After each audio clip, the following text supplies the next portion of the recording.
할렐루야. 오늘도 말씀을 시작한 여러분 사랑하고 축복합니다. 말씀 붙드시고 생명의 삶을 사시기 바랍니다. 전도서 8장 1절부터 8절까지 제가 한 절 여러분이 한 절 교독하도록 하겠습니다. 누가 지혜자와 같으며 누가 사물의 이치를 아는 자이냐. 사람의 지혜는 그의 얼굴에 강체가 나게 하나니 그의 얼굴에 사나운 것이 변하느니라.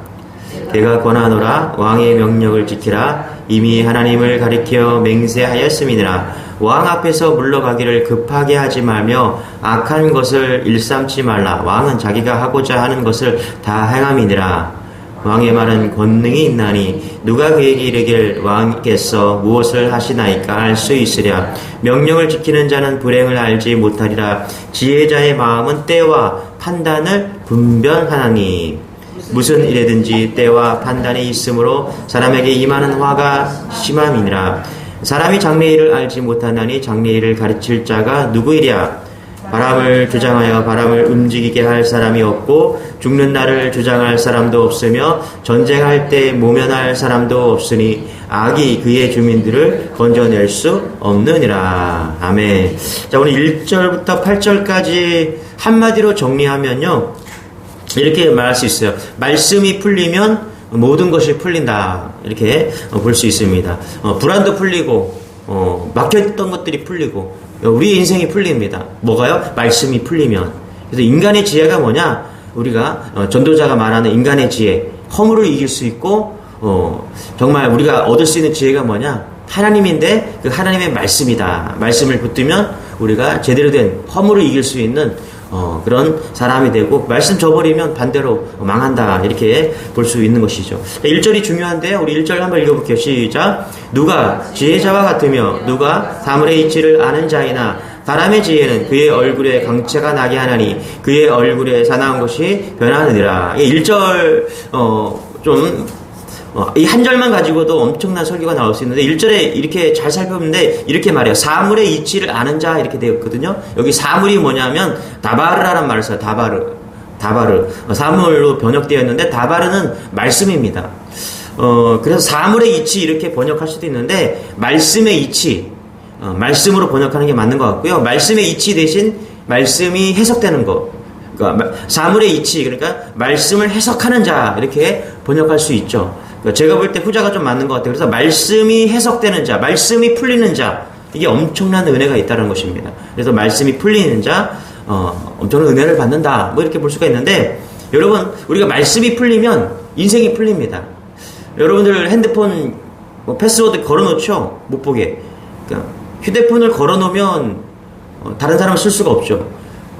패스워드를 딱 누르는 순간 다 풀리죠. 암호 걸어놓으면 핸드폰은 아무짝에도 쓸모 없는데, 그러나 그 암호를 풀고 들어가면 그 핸드폰은 엄청난 유용한 것이 됩니다. 거기 안에 있는 모든 정보와 또 되게 유익한 것들을 다 가져올 수가 있는 것이죠. 그래서 저는 말씀도 그렇다고 생각해요. 우리가 패스워드를 딱 풀고 핸드폰에 들어가듯이 우리가 성경으로 딱 들어가서 말씀이 풀리기 시작하면 내 인생이 완전히 풀린다는 것이죠.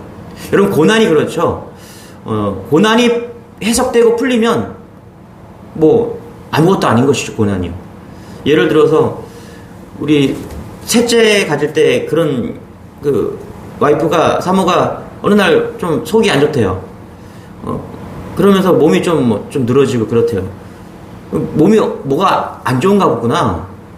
좀 심하게 아픈가? 뭔가 어디가 이상하지?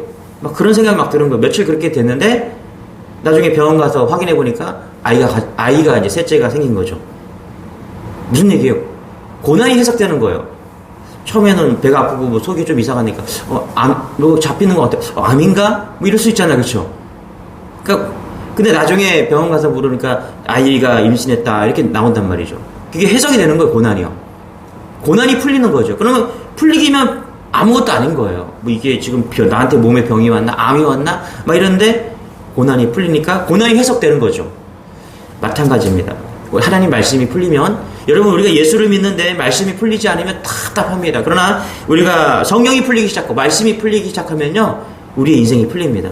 자, 1절 다시 한번 읽어보기 시작. 누가 지혜자와 같으며 누가 사물의 이치를 아는 자이냐? 사람의 지혜는 그의 얼굴에 광채가 나게 하나니 그의 얼굴에 사나운 것이 변하느니라. 뭐라고요? 말씀이 해석되기 시작하면 그의 얼굴에 광채가 나게 하나니 그의 얼굴에 사나운 것이 변하느니라. 그렇죠?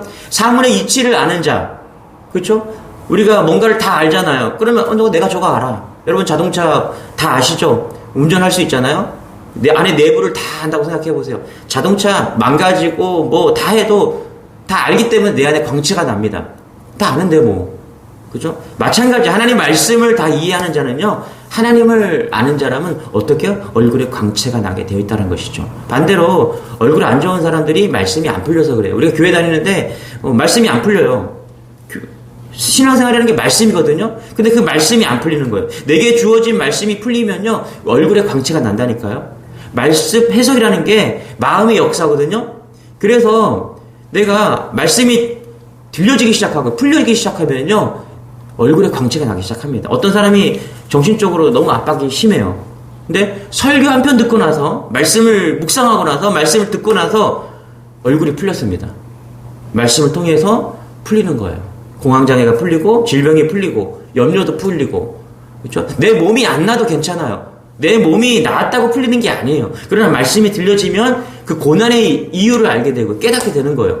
때로는 몸이 안 좋은 그 건강이 나을수도 풀릴 수도 있지만 하나님께서 말씀으로 풀어주시면 내 몸이 낫지 않아도 풀려지는 거죠. 바울이 그렇지 않았습니까, 여러분? 얼마나 걱정, 근심이 있었겠습니까? 원하지 않는 질병이 있었으니까. 기도했어요. 한 번, 두 번, 세 번. 기도했는데 하나님께서 응답해 주지 않았어요. 뭐라고 그래요? 족하다고. 내 육신이 치유되지 않았지만 족하대요. 그러니까 얼굴이 풀리는 거죠. 그 얼굴에서 광채가 나는 것이죠. 모세가 하나님과 교제했더니 얼굴에 광채가 났습니다. 자, 출애굽기 34장에 보면은 말씀이 풀리니까 모세가 말씀이 풀리니까 어떻게 해요? 얼굴에 광채가 났다라고 이야기합니다. 여러분 얼굴에 광채가 나는 신앙생활 하시기 바랍니다. 예수 잘 믿잖아요. 말씀이 풀리잖아요. 그러면 얼굴에서 광채가 나기 시작합니다. 인자가 있고 사랑의 얼굴이 되고. 저는 그 대학교 때 도끼 품고 공부해서 교회 다녀도 얼굴이 되게 도끼니까 막 흘렀거든요. 근데 지금은 조금 이제 조금 목사 같은 조금 그런 모습이 있다고들 합니다. 얼굴이 되게 저를 오랫동안 보신 분들은 지금 많이 부드러워졌대요. 더 풀려야죠. 그렇죠? 말씀이 더 풀리고 말씀이 내 안에 체화되고 그러면 얼굴에 광채가 난다. 여러분 이런 은혜가 여러분에게 소망합니다. 우리 2절부터 3절 2절 3절 같이 한번 읽어볼게요. 시작. 내가 권하노라 왕의 명령을 지키라. 이미 하나님을 가리켜 맹세하였습니다. 왕 앞에서 물러가기를 급하게 하지 말며 악한 것을 일삼지 말라. 왕은 자기가 하고자 하는 것을 다 행함이니라. 여기 보니까 2절에 보니까 왕의 명령을 지키라. 그렇죠? 왕의 명령을 지키라. 여러분 하나님의 말씀이 해석되면요 왕의 명령을 지키는 거 당연합니다. 그렇지 않으세요, 여러분? 하나님의 말씀이 막 해석되면서 믿어지는데 하나님 여기 왕이 하나님이거든요. 하나님의 말씀을 누가 거역합니까? 그리고 3절에 보니까 왕 앞에서 물러가기를 급하게 하지 말며 이거 여러 가지 해석이 있는데 왕의 말씀을 불순종한다는 그런 의미도 있거든요. 여러분 전도자는요 왕에게 쉽게 등 돌리는 일을 하지 말고 악한 것을 일삼지 말라 지금 이렇게 말하는 겁니다. 이 말을 바꾸어 말하면요 왕의 명령을 따르지 아니하거나 거스리는 반항 같은 걸 하지 말아라. 여러분 하나님 말씀이 들리잖아요. 해석되면요 절대로 하나님 말씀을 부인할 수가 없습니다. 무슨 말이든 순종할 수밖에 없는 거예요. 그래서 하나님의 말씀이 해석되는 것이 너무나 중요합니다. 그러면요 우리가 하는 모든 그 일들이 있잖아요. 그 순종들 하나님 말씀을 하시는 그것들이 다 순종하게 되는 거예요. 이게 너무너무 중요하다는 거예요. 그래서 말씀이 순종되면요 유리방어하지 않고 그 길을 쉽게 갈 수 있는 사람이 되는 거예요. 반대로 하나님의 말씀이 풀리지 않는 사람들은 불순종의 길을 가게 되는 것이죠. 하나님의 말씀을 떠나게 되고 죄악 가운데 살아가고 그렇죠? 악한 것과 선한 것을 분별하지 못하는 그런 삶에 있게 된다는 것입니다. 그래서 여러분 기도하시기 바랍니다. 말씀이 들려지게 기도하시고요. 말씀이 풀려지는 인생 되게 되도록 기도하시기 바랍니다. 그러면 순종은 그냥 되는 거예요.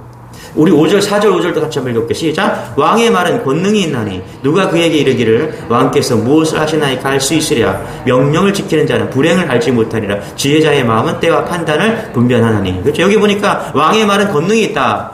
예. 여러분 하나님 말씀 권능이 있죠. 그렇죠? 그래서 말씀을 지키는 사람은요, 여기 보니까 화를 입지 않는다. 생각이 지혜로우면 어떤 경우에 이런 행동도 말씀을 지키는 자, 순종하는 자, 화를 입지 않는다. 우리가 말씀을 따라가면 하나님께서 우리의 인생이 다 고난이 해석되기 때문에 우리 인생에 감사하고 은혜가 넘치죠. 다른 말하면요, 순종하는 자는 기쁨이 있다, 이렇게 볼 수가 있는 거예요. 여러분, 우리가 이 신앙생활 할 때 인내한다, 순종한다 이런 말을 많이 합니다. 그런데 인내한다, 순종한다 이런 뉘앙스가 뭐냐 하면 엄청 힘들게 받아들여져요. 제가 하나님의 말씀이 풀리지 않을 때 인내한다는 게 너무너무 힘들었어요. 인내는 진짜 고통 가운데 막 인내하는 그런 걸 생각했어요. 순종한다는 거? 순종하는 거는 내가 좋아하는 것들을 다 버리고 말씀만 따라가는 그런 순종. 여기에 인내와 신앙생활, 고통과 뭐 이런 뉘앙스가 있는데 성경은 그렇게 말할 때도 있지만 대부분 말씀이 풀리면 어떻게 해요? 기쁨과 감사의 인내가 된다라는 거예요. 인내가 어려운 게 아닙니다. 말씀이 풀리면 인내가 기쁨이 돼요. 왜냐? 말씀이 능력이 있기 때문에 그래요. 왕의 능력이 있거든요. 시키면 다 하거든요. 다 이루어지는 거예요. 말씀에 능력이 있기 때문에 순종하는 게 기쁨이 되는 거예요. 이거는요, 말씀이 들리는 것과 들리지 않는 것과 엄청난 차이입니다. 여러분, 내가 인내하고 순종하고, 우리가 드라마 보고, 세상 사람처럼 드라마 보고, 뭐 나이트클럽 가고, 뭐 불금이잖아요. 금요일 날면 뭐 이태원 가고, 홍대 가고 막 춤추고 노는 거, 그런 거 인내하면서 우리가 거기 가고 싶은데 지금 못 가고 금요철에 나와서 막 기도하고 그럽니까? 우리는 이게 더 좋잖아요. 그렇죠? 가서 춤추는 것보다 여기서 예배하는 게 더 좋잖아요. 우리가 인내한다는 게 그런 거예요. 성경에서 인내하고 순종한다는 게 막 고통 가운데 막 인내하고 그런 게 아니라 기쁨으로 할 수 있는 것입니다. 이게 말씀이 풀릴 때 그런 거예요. 하나님의 놀라운 말씀의 역사가 나타날 때 어떻게 되는 거예요. 지방에 갔는데 어떤 여자 목사님이 이제 남편 목사님을 먼저 보내시고 혼자 목회를 하신 분이 있는데 이런 말씀 하시더라고요. 예전에는 철야하면서 밤새워서 기도했다라는 거예요. 그러면서 하는 말들이 자녀들한테 이렇게 말했대요. 니들 왜 철야하면서 기도 안 하냐고. 하나님이 기도만 하면 다 들어주는데 너 왜 기도 안 하냐고. 저 그거 하나 생각나요. 그거 하나. 완벽한 믿음이죠. 기도하기만 하면 하나님이 응답 주시고 왜 안 하냐고. 그 자녀들 그렇게 양육했대요. 여러분, 공부 잘하는 아이들은요, 대화하면요, 공부가 되게 재미있다고 이야기를 합니다. 왜 그래요? 공부가 해석되기 때문에 그래요. 다른 이유가 없어요. 공부 이렇게 하는 거구나. 뭐 맨날 90점 언저리 위에 있는 친구들은요, 공부가 제일 쉬웠다라고 이야기를 합니다. 그러나 공부 못하는 애들한테는 공부가 너무 어려운 거죠. 예. 주님이 우리에게 주시는 인내와 순종은 기쁨인 것입니다. 어떻게? 말씀이 해석되어질 때. 바울이 그랬고요. 12사도 중에서 11사도가 참수당했습니다. 다 죽였어. 순교했어요. 그럼 그들에게 인내는 두려움이었을까요? 아니에요. 말씀이 해석되어지고 예수가 해석되어졌기 때문에 순교할 수 있는 거예요. 기쁨으로 내가 순교할 수 있는 거예요. 스데반이 죽으면서 어떻게? 왜요? 억울해서 안 죽었잖아요. 성경에 보면은 하나님을 본 거예요. 예수 그리스도를 본 겁니다. 이게 말씀이 풀려지는 겁니다. 여러분, 이런 은혜가 여러분에게 소망합니다. 7절 8절입니다. 같이 시작. 사람이 장래일을 알지 못하나니 장래일을 가르칠 자가 누구이랴. 바람을 주장하여 바람을 움직이게 할 사람도 없고 죽는 날을 주장할 사람도 없으며 전쟁할 때 모면할 사람도 없으니 악이 그의 주민들을 건져낼 수 없느니라. 우리는 장래일을 알 수 없지만 지혜자는 이야기합니다. 뭐라고요? 죽는 날을 알 수 없고 전쟁할 때 모면할 수 없다. 이렇게 아무것도 알 수 없다. 이렇게 얘기합니다. 그래서 모든 것을 아시는 하나님의 말씀이 해석되는 것을 소망해야 되는 것입니다. 여러분, 하나님의 말씀을 해석되실 때 우리는 조금 알아요. 하나님께서는 성경에서 알 수 없는 것은 알 수 없다라고 이야기를 합니다. 언제 재림하실 것입니까? 언제 이 땅이 끝납니까? 언제 심판날이 옵니까? 성경엔 때를 알 수 없다라고 이야기를 합니다. 그러면 안다라고 말하는 사람 다 거짓말인 것이죠. 성경의 말씀이 해석되면 조금 알게 돼요. 하나님의 조금씩 보여주시기 때문에. 그래서 우리의 인생이 알고 싶다? 끝을 알고 싶다? 성경을 보십시오. 말씀이 해석되면요, 우리는 알 수 있습니다. 다 알 수는 없어요. 그러나 조금 알 수 있어요. 말씀이 해석되는 은혜가 있기를 소망합니다. 할렐루야. 우리 10절, 11절 같이 한번 읽고 시작. 그런 후에 내가 본즉 악인들은 장사 지낸 바 되어 거룩한 곳을 떠나 그들이 그렇게 행한 성읍 안에서 잊어버린 바 되었으니 이것도 헛되도다. 11절 악한 일에 관한 징벌이 속히 실행되지 아니하므로 인생들이 악을 행하는 데에 마음이 담대하도다. 여기 보면은 여러분 우리가 불공정한 세상을 살아가고 있잖아요. 근데 말씀이 해석되면요, 이 불공정한 세상이 어떻게 해요? 해석이 되기 시작한다는 거예요. 하나님과 불공정한 세상은 어울리지 않습니다. 그리고 우리는 그 중간에 있거든요. 말씀이 해석되지 않으면 불공정한 사람들이 해석이 안 돼요. 여러분 그런 거 보셨죠? 저 사람 되게 악한 사람인데 잘 풀려요. 벌을 받아야 마땅한 사람인데 오히려 축복을 받아요. 물질의 축복을 받고 자녀의 축복을 받고 대우가 좋아지고 그의 삶이 계속 좋아집니다. 해석이 안 되죠. 악한데 잘 풀려요. 악한데 경제적으로 복 받아요. 악한데 자녀가 복을 받아요. 해석이 안 돼요, 이거요. 그런데 하나님의 말씀으로 하나님 말씀이 풀리면 그런 모든 것들이 풀려지기 시작한다는 거예요. 우리 인생이 알 수 없는 것들이 되게 많거든요. 우리가 살아가면서 풀리지 않는 문제도 되게 많죠. 제가 믿음이 없을 때 같은 교회 다니는 사람이 정말 악한 사람이었거든요. 그리고 또 교회에 다니지 않는 악한 사람이 있어요. 그러면 악한 사람은 망해야 돼요. 교회에 다니는 사람은 더 잘 돼야 돼요. 근데 그렇지 않을 때가 더 많은 거예요. 교회 다니는데 경제적으로 어렵고 신실한 그런 사람들이 많이 있었어요. 지금 생각해보면은 당연한 거죠. 제가 표준 새번역으로 10절부터 읽어드릴게요. 나는 악한 사람이 죽어서 무덤에 묻힌 것을 보았다. 그런데 사람들은 장지에서 돌아올 길에 그 악한 사람들을 칭찬한다. 뭐라고요? 장지에서 돌아오는데 그 죽은 악한 사람을 칭찬한대요, 사람들이. 그것도 다른 곳이 아닌 바로 그 악한 사람들이 평소에 악한 일을 하던 바로 그 성읍에서 사람들은 그를 칭찬한다. 이런 것을 보고 듣노라면 허탄한 마음을 나눌 수 없다. 그렇죠? 우리 그렇게 생각할 수 있잖아요. 저 사람 반드시 망해야 되는데 사람들이 저 사람 막 칭찬하고 잘 살았다 막 칭찬하는 겁니다.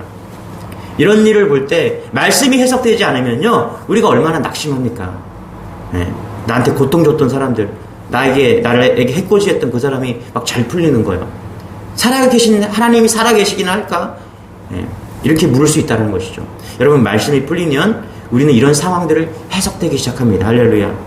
바울은 피곤하지 아니하면 때가 이르면 거두리라 했대요. 바울이 피곤하지 아니하면 때가 되면 거두리라. 하나님을 믿지 않는 사람들은 감당할 수 없지만 하나님을 믿는 사람은 하나님이 알고 계시기 때문에 오히려 그 가운데 만족이 있고 그런 것을 보면서도 우리는 기뻐할 수 있고 인내할 수 있다는 거예요. 12절 13절 같이 한번 읽어볼게요. 시작. 악인은 100번이나 악을 행하고도 장수하거니와 또한 내가 아노니 하나님을 경외하여 그를 경외하는 자들은 잘 될 것이요 악인은 잘 되지 못하며 장수하지 못하고 그날이 그림자와 같으리니 이는 하나님을 경외하지 아니함이니라. 인간의 눈으로 볼 때 그런 억울함이 있지만 하나님의 눈으로 보면 반드시 최후에는 하나님을 경외하는 자만이 복을 받게 된다. 여러분, 이것을 믿는 여러분 되시길 바랍니다. 이것이 말씀이 풀려질 때 드러나는 현상들이에요. 말씀이 풀리면 세상에서 성도가 살면서 고난당하고 불이익당하고 아픔과 고통이 해석되기 시작하는 겁니다. 그러면 이게 말씀의 묘미고 말씀이 힘이 되는 것입니다. 말씀의 능력이 되는 것입니다. 여러분, 오늘 하루고 말씀이 들리고 말씀이 풀리고 해석되는 여러분 되시길 바랍니다. 그러면 우리의 얼굴이 환해지고요, 인생이 환해지는 것입니다. 그러면 다른 세상을 사는 것입니다. 저는 우리 주님의 교회 성도들이 말씀이 다 풀려서 우리의 인생이 새롭게 해석되고 물질, 자녀가 잘 되고 복을 받고 이런 것도 중요할 수 있어요. 그러나 우리가 영적인 눈으로 이 땅에 살지만 천국 백성을 하나님의 자녀로 그렇게 말씀이 들려지고 풀려지는 은혜가 있기를 소망합니다. 오늘 하루 그런 은혜가 여러분의 삶 속에 있기를 소망합니다. 기도하겠습니다. 하나님, 우리에게 그리스도의 자녀로 주셨습니다. 우리를 자녀 삼아 주셨습니다. 하나님 말씀이 풀려짐으로 인해서 우리의 삶이 해석되게 도와주시고 또 궁금한 것들, 또 하나님께 따져야 될 그런 문제들이 말씀이 들려지고 풀려짐으로 인해서 우리의 고난과 어려움과 역경들이 해석되어지고 또 그들을 위해서 기도할 수 있는 그런 놀라운 믿음으로 우리가 성장할 수 있도록 은혜를 더하여 주옵소서. 우리 성도들 가운데 고통 가운데 있는 성도들이 있습니까? 하나님 그 고통이 그 고난이 해석되어질 수 있도록 말씀을 통해서 해석되어질 수 있도록 은혜를 더하여 주옵소서. 무엇보다 성탄이 다가오고 있는데 하나님 성탄을 통해서 반드시 예수님을 만나는 그런 놀라운 은혜가 우리 주님의 교회 함께하게 도와주옵소서. 감사드리며 예수님의 이름으로 기도드리옵나이다. 아멘. 말씀 붙드시고 우리 말씀이 해석되게 해달라고 주여 한번 기도하겠습니다. 주여 주님 감사합니다.